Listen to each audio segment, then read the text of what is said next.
Welcome back to the apocalypse, everybody. Going into our second hour of creepy everything's dying town. So let's finish where we left off. So Tynant, you're holding Brace. We haven't really gotten a chance to look her over since her arm skin peeled off and she turned into a bag of sand. But there are these emaciated, pale people things around you right now, and they're mad. So, what are you gonna do? Yeah, so I'm going to put my poncho on the ground and lay Brace in it very gently so they can't like trickle away. Mm-hmm. Just kind of like, make do this little like nest and just leave them there. Pull the mask back on, and I've just got my axe in my hand and I'm staring down this mob of water Okay. people. So before any of that gets to happen, you start to lower Brace to the ground, and they attack you. They rush. They're not waiting for you to draw your sword. Okay, well So then in that case, yeah, so you start to lower Brace to the ground, and then you just hear this like, and they like run at you, weapons over their heads. Even the kid, broken, jagged fingernails, is like running forward at you, shrieking. what all is around me? You're What's the standing on like? muddy. You're standing on muddy ground with some half-buried wooden planks, sort of twined together.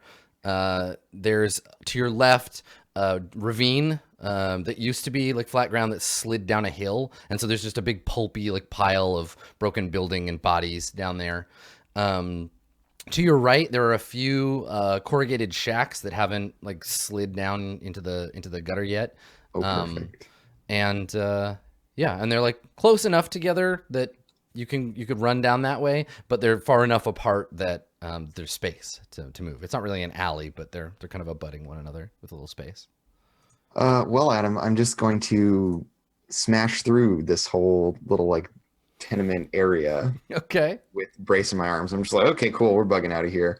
And so, yeah, Tiny just like breaks into a run Mm-hmm.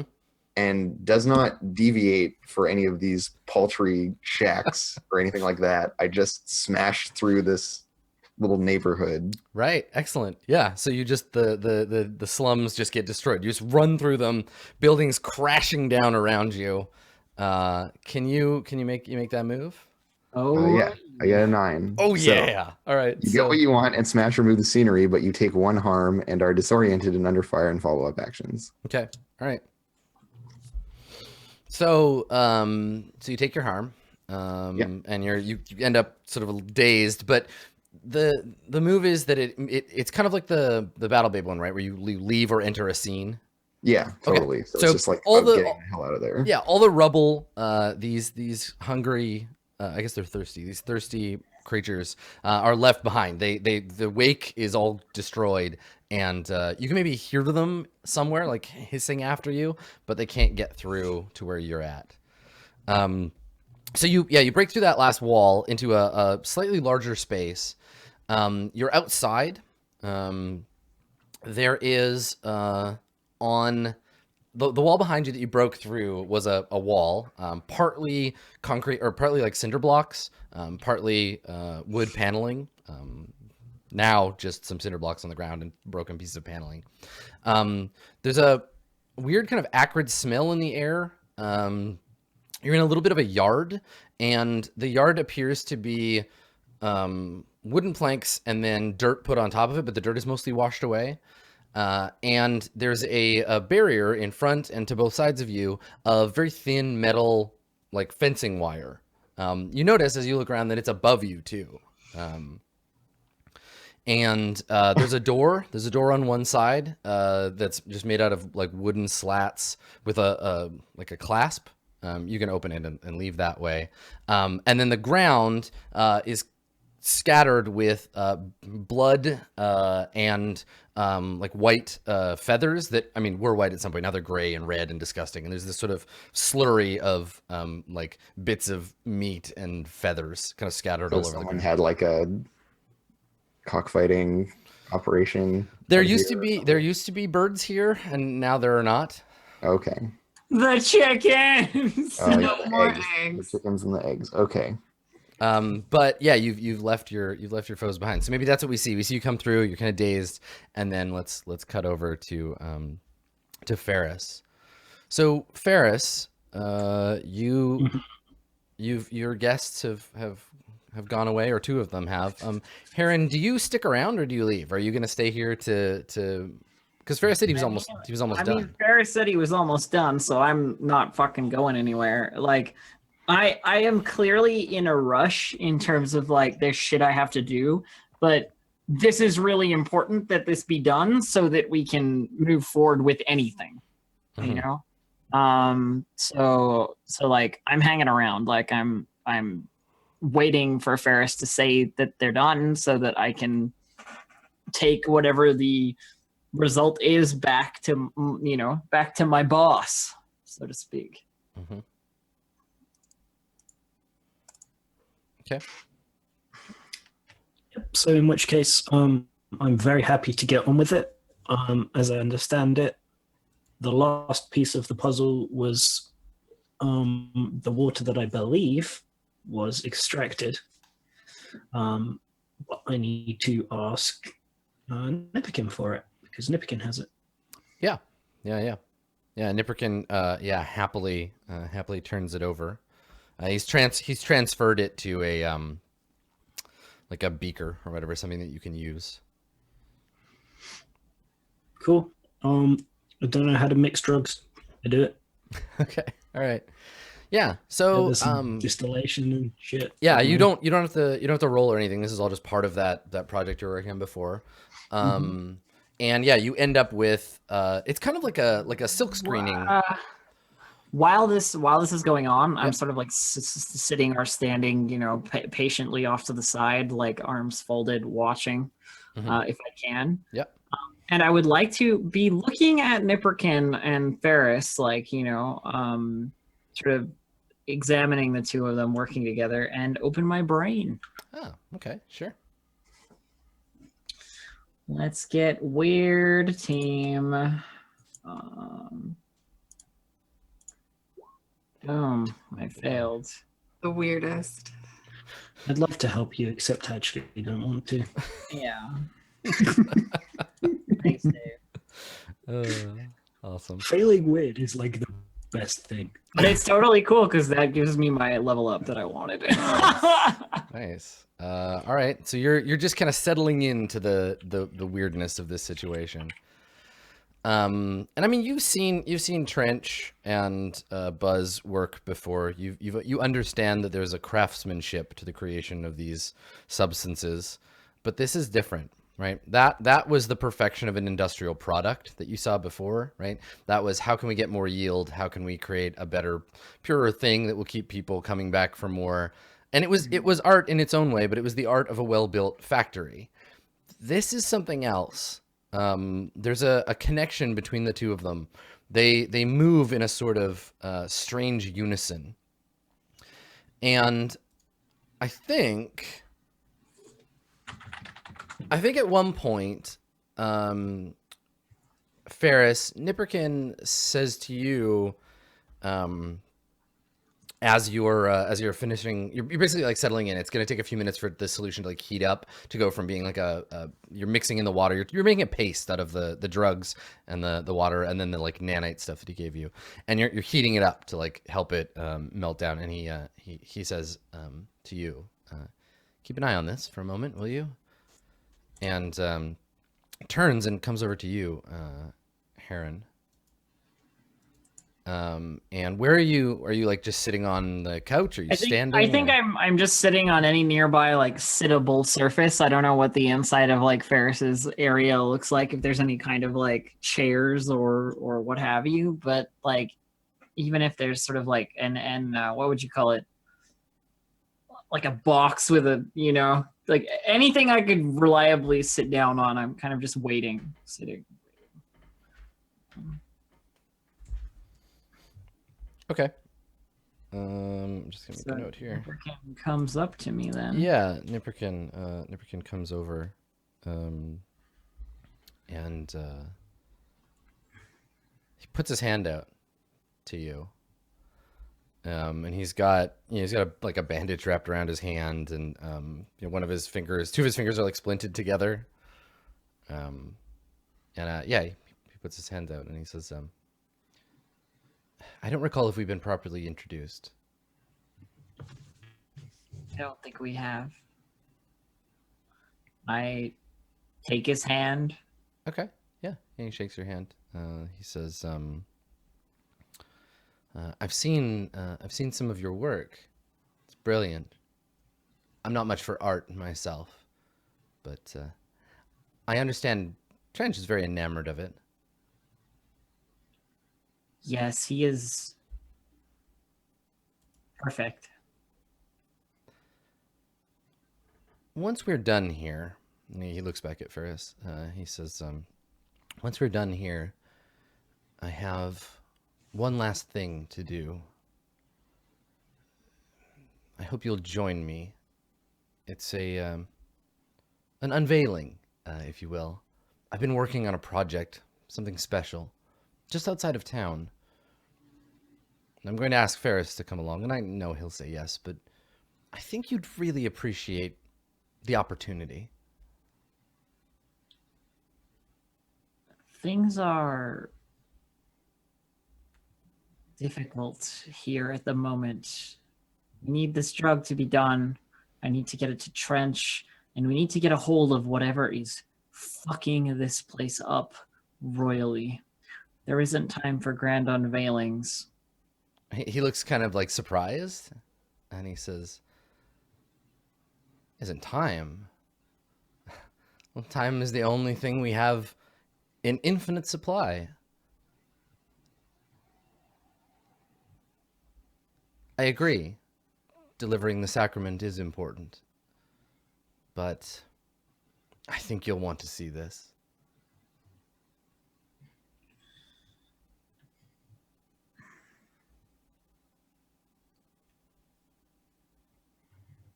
Maybe. I need to get a hold of something. I can feel it all, just all of it just slipping out of my fingers, you know? Just all the threads unraveling at once, and I need to hold on to some of it. Yeah, and are you, as you said, you were sitting, so he's like kind of eye level with you already. Yeah. Yeah, and he says, that's it, isn't it? All this chaos, all this mess. But there's a solution coming, and I think you've seen it. I think you know. Please, it would mean so much to me. We'll make sure that the project finds its way to Trench.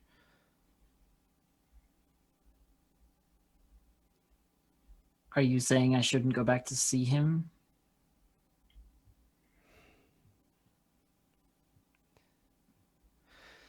I fear that if you go back to see Trench, you won't be able to witness what's to come. You'll be bogged down in mundanity. Trench has problems. This town has problems. And I understand that you're very fond of Trench, but sometimes we need to let go of the things that we've made. I don't mean to be obscure. I have a feeling that if you go back there, well, you'll be missing out.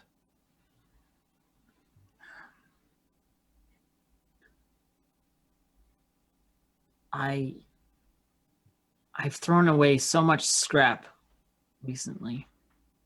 Just let it all go, the smaller parts of the work, the, as you say, mundanities of the practice. Everything after Scab has been pointless. But I can't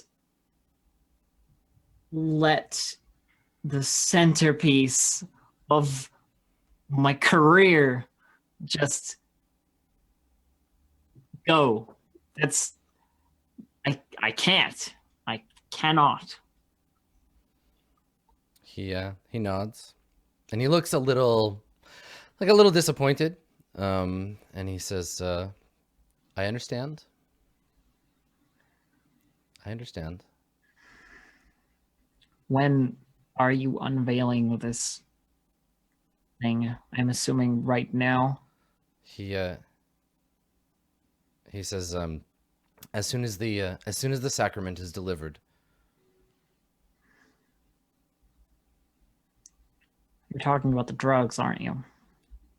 He laughs. I suppose I am. Trench speaks of them like you do. Very fervently, religious tenor. We all have a purpose in this world. Trench is doing a wonderful job fulfilling his.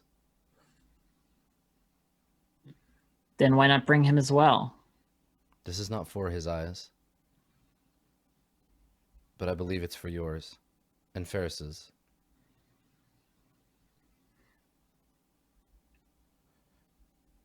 I suppose the artist cannot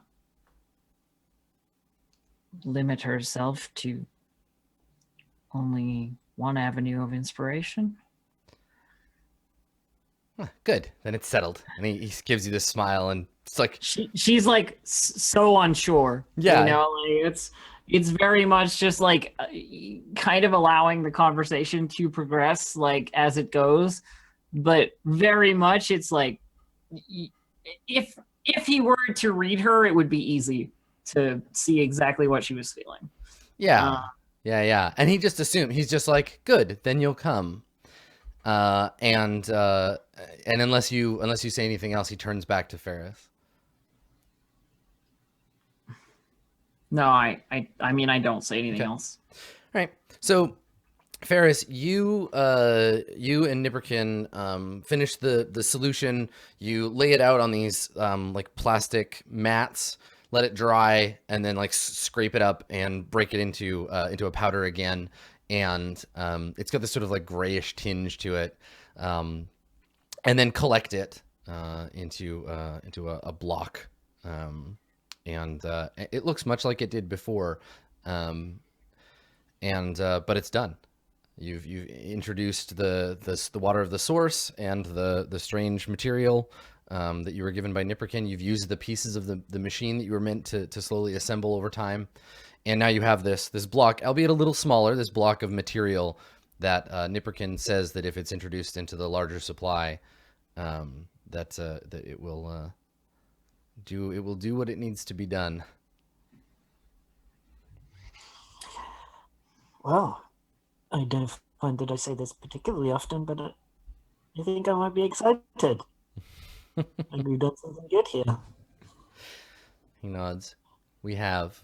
Good work, Ferris. And so he turns to you, Heron, and he's holding it, and he says, so, do we give this to Doom to return, or will you be taking it yourself?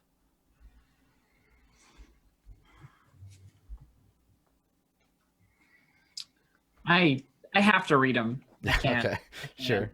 Make an informed decision with. I failed. Oh shit! All right. So Doom from behind you can hear, she's been like watching this conversation. She kind of comes into the room and she says, she answers sort of for you. She's like, we should go together. It's not safe out there. I've been seeing things. Best we get back to the fortress, and soon. You two should come with us. And she means Ferris and Nipperkin. Like she said, come with us. Nipperkin says, no. We have other places to be. Ferris and I aren't quite done yet. And this is the first you've heard of it, Ferris. Like, what were you planning on doing when you were done?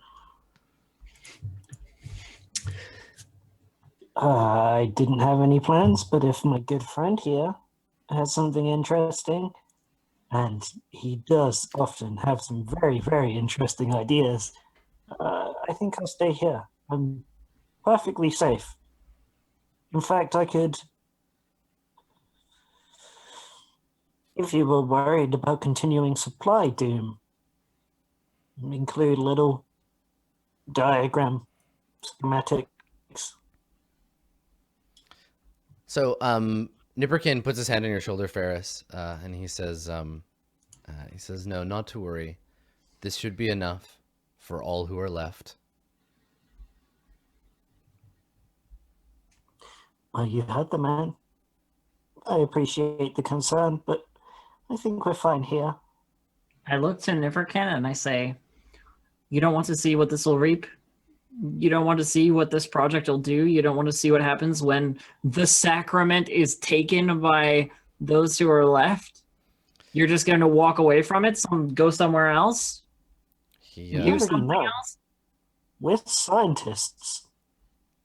There's a right answer in what we do. And since we've done it correctly, There's something to be said for knowing and another thing to be said for seeing. And I want to roll manipulate. That's my plan anyway. Okay, so what is your? So you want him to come with you to? I want him to come and watch. Okay, and what's the like? If he does, like, why should he? I guess is the question. Because it'll be cool. All right. Because he should see the payout of his work. Like, he's been working on this. Like, it seems pointless to just walk away. Okay. Sure. Yeah, I know what I'll do on any given success, fail, or medium. So go ahead and roll. I know how this Okay. I know how this could go. Okay. Ooh. Okay. I can't even push that down. I can't even interfere. Yeah. You can make it an 11, but I'm just trying to appeal to like the narcissist that I know is in everyone. Like, you did all this work. Don't you want to see I like how I really like how Heron is like, well, I'm like this, so why aren't you? Right. But you did succeed. So so he looks to you, Ferris, and he says, and then he says to Heron, well,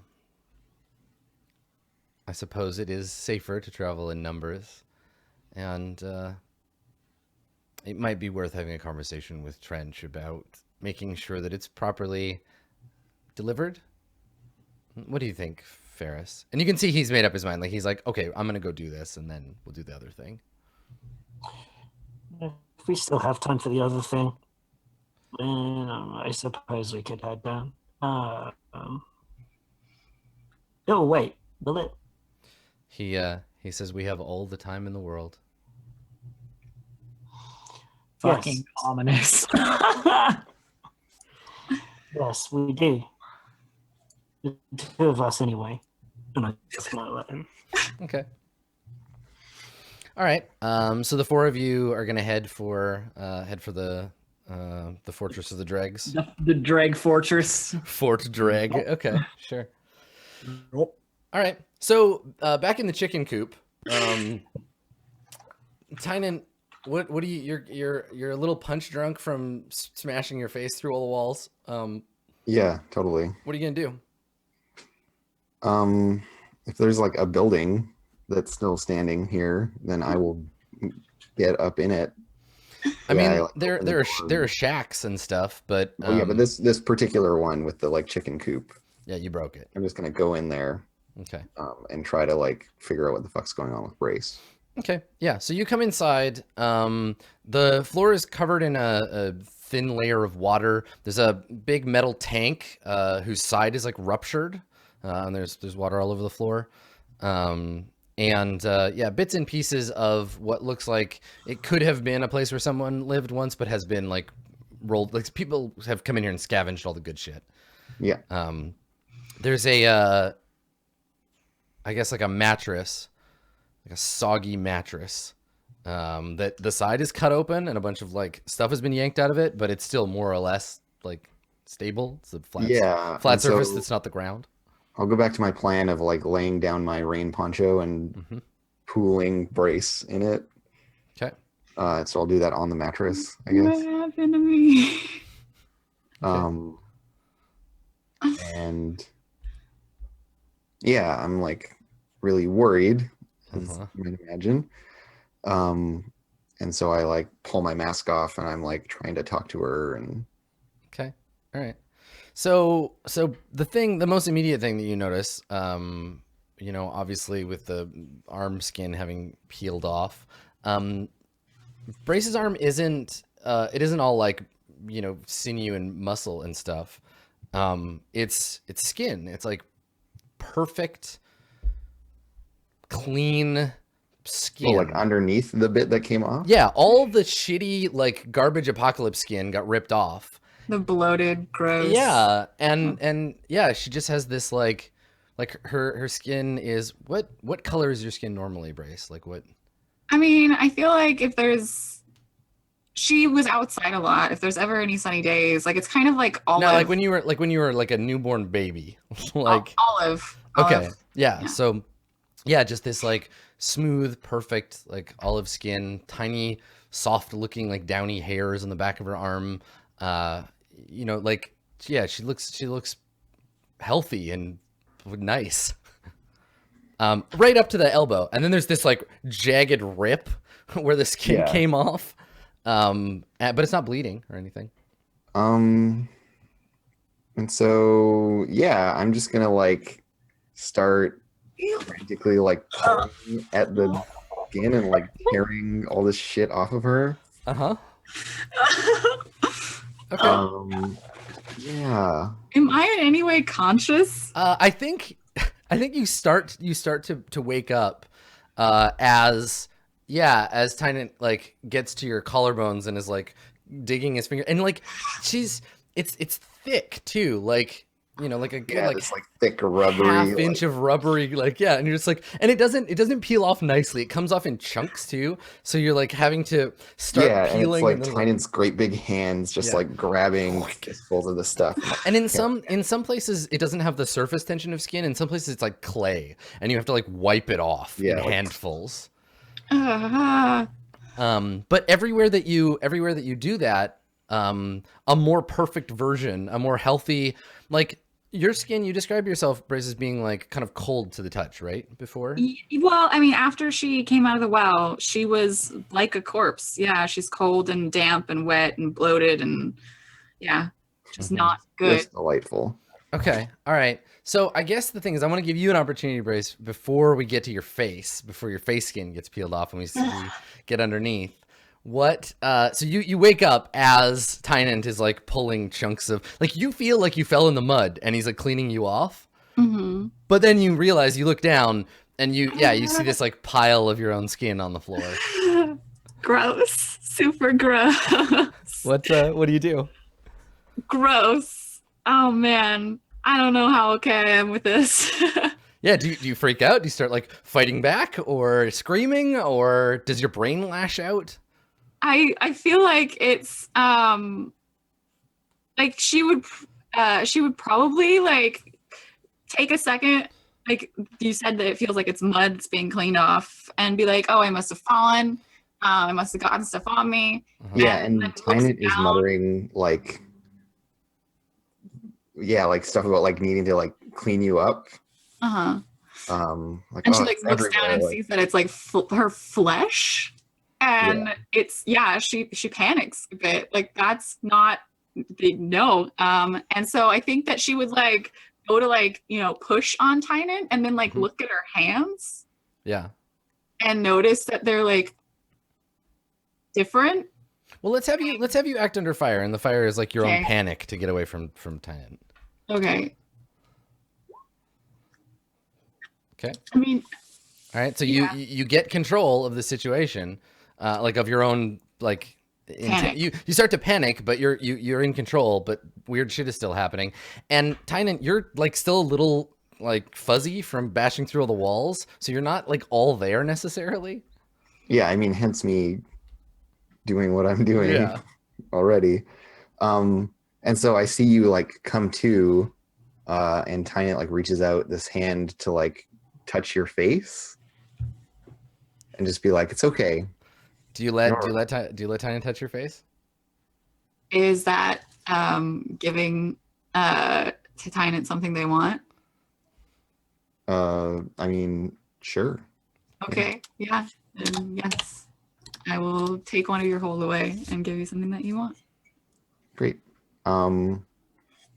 and then my thumb, which is kind of like under your chin, just gets under that layer of stuff, and it just like runs up your face and just tear away the last of it. All right, yeah. So you literally just like wipe her face off of her just skull. So yeah, there's this big hand that just like rubs over your face, and this, Yeah, and like all of your hair like comes off in pieces too. Underneath you don't have any. You're bald. Yeah. It's just your hair just peels away, big greasy like chunk of face. You're literally holding Brace's face and just throw it on the ground. And yeah, I just like, Who's faceless now? yeah, exactly. Yeah, and the brace underneath is soft and warm and pink in the cheeks. I think even like your cornea is like peeled off, and your eyes underneath are like a brighter color.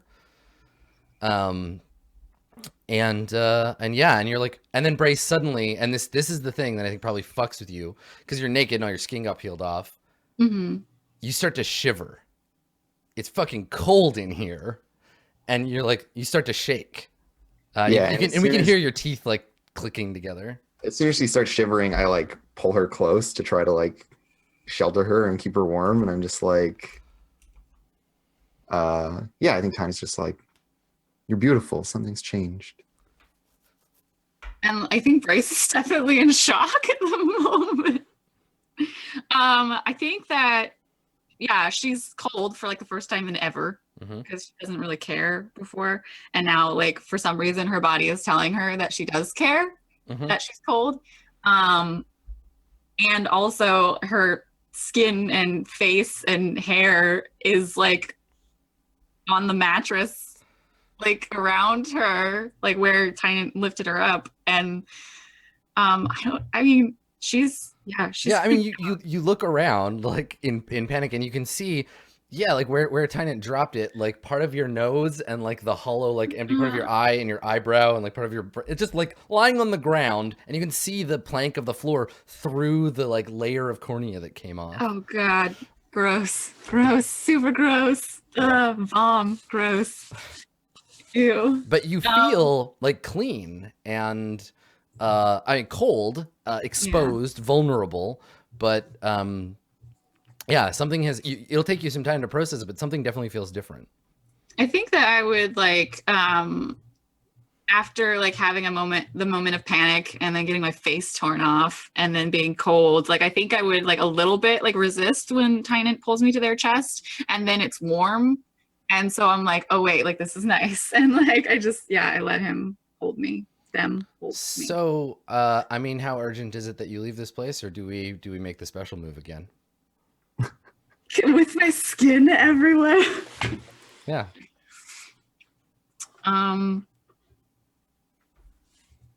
It's intimate, yeah. All right. Okay. Let's talk about those moves. Yeah, special moves. Yeah. Focus special is the holds at any distance, despite any barriers to interfere, etc. Okay, so I get one of those. Yeah. Did you ever use it? Not yet. So do you get an extra one? I haven't been far away. Yeah, I have 2 now. Okay. And mine is I hold 1, and if you get into shit, I can spend either of us can spend the hold, and there I am. And there are 2 of those now. Okay. So feel free to go get into shit. Right. Okay. Yeah. Fun times. Okay. All right. Cool. So in the wrecked up hut on top of this squishy mattress, the new soft, warm, and beautiful Brace and Tynant engage the special move. There's something so interesting about like, because they would have had to have undressed you to get your skin off, and so it's like this whole other layer of like creating vulnerability. It's fantastic. I love it. Also, yeah, in case we didn't address it, because I such a good backhanded compliment. Something's changed. You're beautiful. You're pretty now. I mean, that's not something that ever, it didn't matter. Yeah. All right. So, let's cut back to Ferris, Heron, Doom, and Nipperkin. And you arrive at the Dreg Fortress, and it's God. I mean, Ferris, when was the last time you were here, or have you ever been here before? Oh, I got called here. He That's knew. Yeah, right. Ferris, Yeah. Ferris was called here on my first Heron appearance. Yeah. It might well have changed though. Now I mean, I imagine it's gone a little bit to shit. Like, if I were to, like, the mental image I have is like there's more graffiti on the walls and like fucking. But less people- like Rolf Ball rules and more strange curled sigils. Yeah, or like people sort of like sleeping, maybe bleeding a little in the corridors and shit. You know, like that kind of thing. Like flies are around. You know, like that kind of thing. Like it's a little. Well, like, outside, disease. there's the wall, right? The wall that they've crafted around it with the gate, and outside that, to either side, because they've had to push them aside to get vehicles in and out. But there are just piles of dead bodies. People who've like tried to climb the walls or tried to like rush in when the gate was open. Desperate people who needed more drugs, and they're all just dead. There's just piles of dead bodies on both sides. When you approach, as you're walking up to the gate, you hear the sound of a vehicle, like a truck, approaching around the corner. Okay. Is it like coming towards the gate? Yeah, it's from coming towards inside it. or from outside? Like It's coming from outside. Yeah, towards the gate. I mean, I step away from the gate because like I don't want to get run over. Okay. So the truck pulls up like quickly enough that you kind of have to. There's a moment of like, are they gonna hit me? Like, and the truck tears up. It is it's got a bunch of like bullet holes in the side. There's somebody on. It's got a machine gun mount in the back, and there's somebody who is holding the machine gun but is slumped over it. And just like hanging off of it. The front windshield is shattered. The side windshield is shattered. Like the window is shattered. The truck pulls up, and one of the dregs is driving. Let's see if we have a name for a dreg. Sideline. Sideline? Okay, perfect. So Sideline pulls up, yeah, and he yeah, and you can see next to him there's two other dead people in the car, like one just like they're leaned on each other, sort of the middle and the side passenger. Yeah, and he pulls up, and the people on the gate start to open the gate, and he pulls inside. The gate guard sees you and like waves the four of you in. Yeah, we follow the truck. Okay. Or at least I do. Yeah, so the truck pulls up. Sideline opens the door and then falls face down in the mud outside the truck. Just tumbles out, and it's like quite high up, so falls and like lands on the ground. Can I like see any injuries on him? Like, is he bleeding? Yeah. He's got a wad of like blood dampened cloth that was pressed against his neck that when he fell down fell away, and now there's just like blood squirting out of his neck. I move towards him and like kneel down in the dirt. Yeah. And I imagine like juxtaposition wise, like everything around here is fucking filthy except for me. Yeah. You know, like because I got creams and shampoo and shit. That's true. But I like try and push him over, like so he's face up at the very least. He's trying to breathe, but there's like blood in his throat. And like dead serious, staring him like in the eyes as he's like bleeding out his throat, basically. I just go, what the fuck is going on? Quickly before you die. He like a couple of like wet gasping breaths. And he just says, he looks at you and he's like, wolves. And then like coughs up a bunch of blood on you. Fuck. Is that context wise? Would I have any idea what that is? Nah. No. Okay. So So I just leave him and just like walk back towards the door. Like, this is not my problem. I have shit to do. Okay. And I gotta talk to Trench, like especially now. So I'm looking to my guests. I sort of wave them along with me and head in. So Nipperkin, like as you walk past him, Nipperkin holds his hand up and he says, "I'd be remiss if I didn't try to help this poor soul." He's dead. They're all dead. Not yet. And he kneels down next to the body and reaches into his coat and he takes out a syringe, and you can't really see what he does after that because he's like kind of over the body. I'm waiting impatiently for him to keep following me because Okay. like this is pointless. All right. So he injects. does whatever he does. Yeah, and he then- injects the syringe into sideline, stands up, places the syringe back into the little case that he has in his pocket. And for what you can tell, like, yeah, sideline looks to have died. Like, he's lying there. He's not bleeding anymore. But he's just lying there with his eyes open. You can see the reflection of the gray sky and the like red orange fire reflecting down from the clouds just in the cold orbs of his eyes.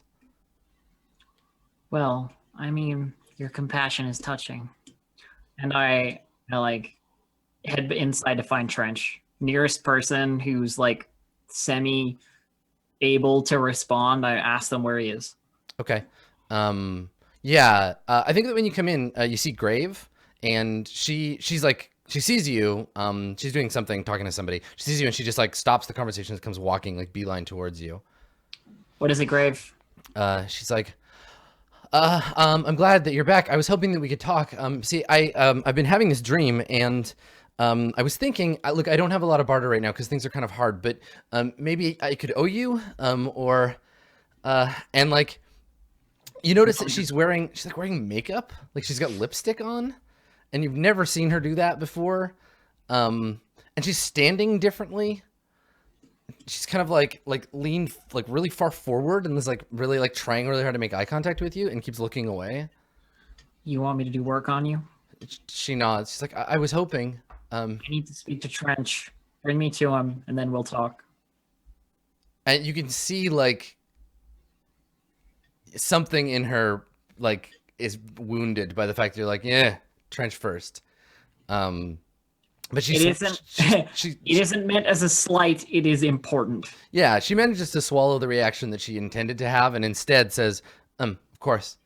And I think that as you turn to, she's like, he's upstairs, and as you turn to go, we can see her like behind you, like wiping the lipstick off onto her hand. And then the two of you head up the stairs with the rest of everybody in tow. And you find Trench. I guess you don't find Trench right away. You get to Rolf Ball's office, Yeah. and Grave says he's in there. I'll wait out here. We'll speak soon. And I push my way into the office. Okay. Yeah. Now is this I'm gonna go talk to Trench, or is this a let's all go talk to Trench?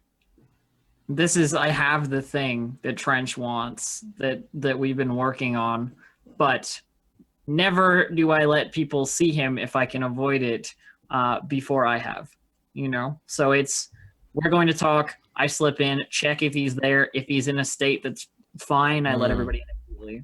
Yeah, okay. So you kind of open the door a little bit and sneak in, and you see him. Yeah, and he's got his coat and his mask on and stuff. So as that is the case, I let everybody else in like immediately. Okay. And I go over to him and I say, "It's done. Ferris is here." He looks at the who's got the brick of stuff. I imagine either Ferris or Nipperkin probably does. I don't know. Yeah, what you Ferris, think. do you have it? It was your job. Yep. Yeah, I've got that here. Okay. So you go to give it to him?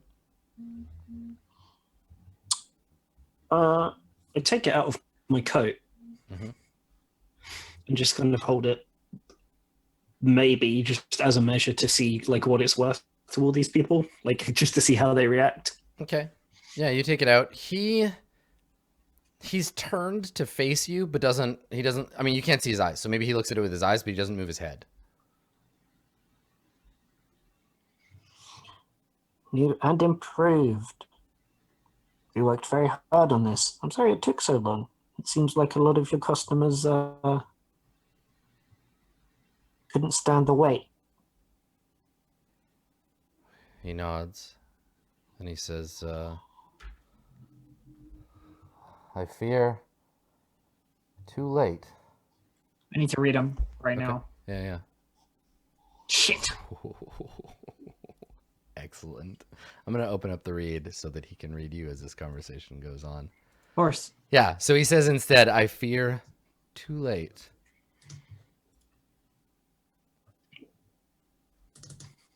What do you mean? We have it. We have supply. He shakes his head and he says,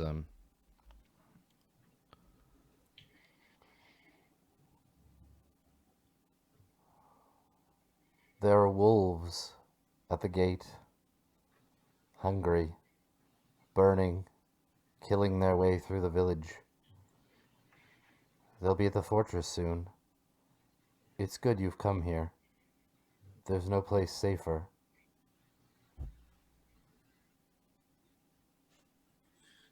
I saw the truck come back with sideline. None of them survived. Doesn't look like it anyway. And he turns to look back out the window, and you can see now, like from here, you can see Bill's like former palace or whatever, and it's very much on fire, as well as most of the surrounding area. And you can hear that dull kind of roar of motorcycle engines. Trench.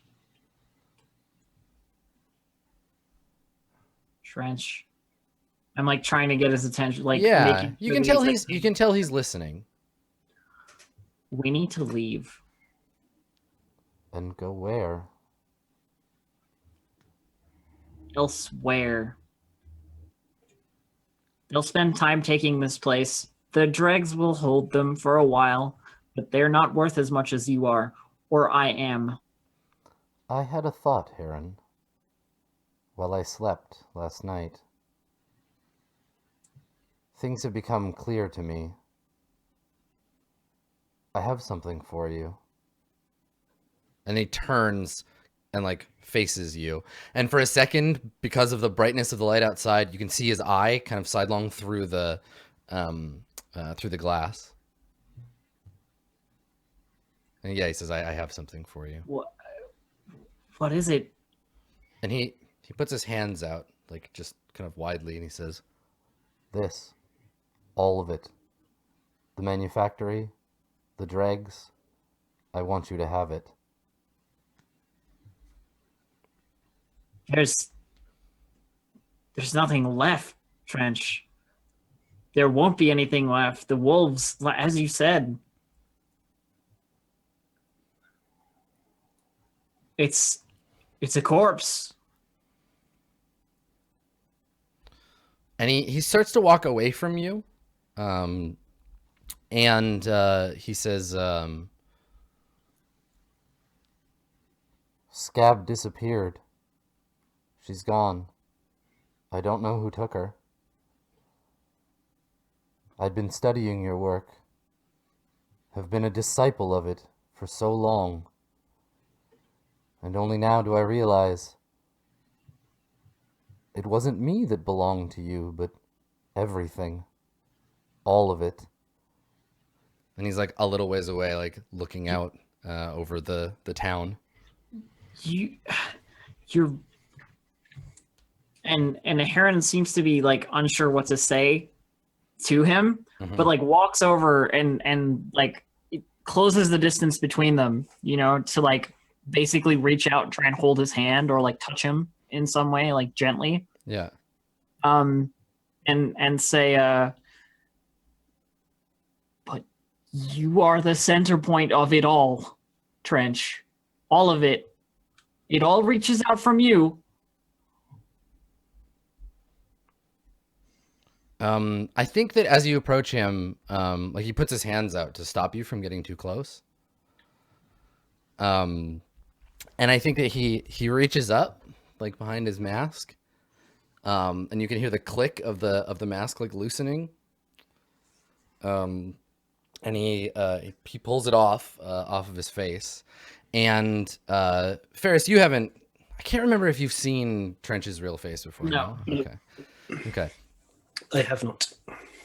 So when you do, so he pulls the gas mask off, and he sighs, kind of like sadly, like he's like, and yeah, it's like looking at a child's drawing of you, you know, like if someone had drawn a version of you in the lesser medium of flesh and of bone and of skin, this is what it might look like. It's obviously like in emulation of you or something like you. Not directly like I'm trying to look like Ferris, but like you recognize the similarities. Nipperkin makes a little sound, like he just kind of goes like, and and so Trench takes his mask off and drops it, and it falls on the floor. And he reaches up and he puts his fingers under the edges of his coat, and he pulls them back and lets his coat fall heavy to the floor. It's like this big, like kind of rubberized canvas, so it like falls like a shroud to the floor. Underneath, he's wearing like a black like butcher's apron, which he unties, pulls over his head, and drops it, and it's just like slowly like taking off articles of clothing. He pulls his gloves off. You can see his like twisted, like skinless fingers underneath. Is anybody gonna do anything? Well, actually, you know what? You can't. Artless Skinner. Yeah, I think this is the thing, right? Is that no? Rustic Skinner. This is your work being unveiled, right? So, I think the only person in the room who even has an opportunity to do anything. No, you know what? It's fine. Your work is too good. So here's what happens. He takes off all of his clothes. No one in the room can move. All you can do is watch. And he walks over to a cabinet. He's totally naked now. You can see the perfection of Heron's work. He walks over to a cabinet and he opens it, and he reaches in and he takes out a pistol. It's just a 38, like a pistol. He takes it out in his hand and he looks at you, Heron, and he says, until I saw Scab, I thought that there was a chance that I could be perfect. It was beautiful to watch you work. And he puts the gun up to his head, pulls the trigger. And his body just falls to the floor.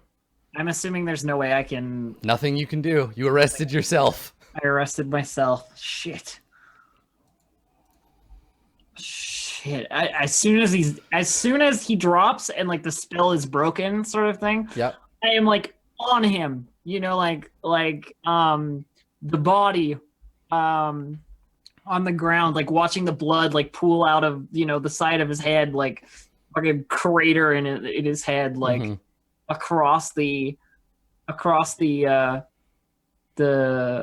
floor, and I kneel, like next to him, and I just sob. Like, it's just so overwhelmingly sad for Heron. This is like the piece that she thought was the best thing that she'd ever made.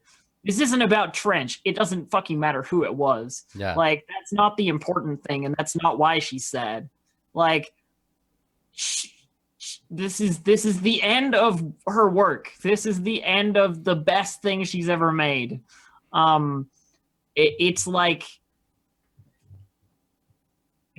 throwing away the most popular film that you can imagine, like all of it from history. Yeah. Yeah. And she's just inconsolable, like it's like a tragic moment for her. Yeah. And so while you're on your knees, yeah, getting covered in Trench's blood. You can kind of see your own reflection in the glass, the dirty glass with the fire behind it, and you've got him kind of held in your arms.